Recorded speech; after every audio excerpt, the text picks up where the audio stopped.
এটা আবার কে নামছে? পা দেখে বাল বুঝবো? মুখ দেখাবে তবে তো বুঝবো। এটা তো মনে হচ্ছে আমাদের সবারই ফেভারিট মহেন্দ্র সিং ধোনি। থালা ফোরা রিজন ধোনি ধোনি ধোনি ধোনি। ধোনির ফ্যানরা যা চিৎকার শুরু করেছে, এই সহ্য করতে না পেরে পান্ডে আর রোহিতের কান থেকে রক্ত বেরিয়ে গেছে। সববারের মতো এবারও ধোনি 19 ওভার 5 বলে নামছে। আমার তো মনে হচ্ছে ধোনি নেমেই এক বলে হেলিকপ্টার শট মারবে। ধোনি নেমেছে, নেমেই জয় মারবে, মেরে গাল ভেঙে দেবে।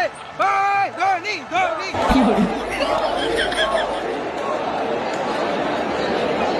এটা কি? এটা এখানকার হেলমেট। ও, এতক্ষণে বুঝতে পারলাম ধোনি নারকেল কেন খাচ্ছিল। ধোনি এদিকে ব্যাট করার জন্য রেডি হচ্ছে, আর ওইদিকে ডেভিড তার লাস্ট বল নিয়ে এলো। ধোনি মারলো হেলিকপ্টার শট, ছয় ছয় ছয় ছয়, বল আউট।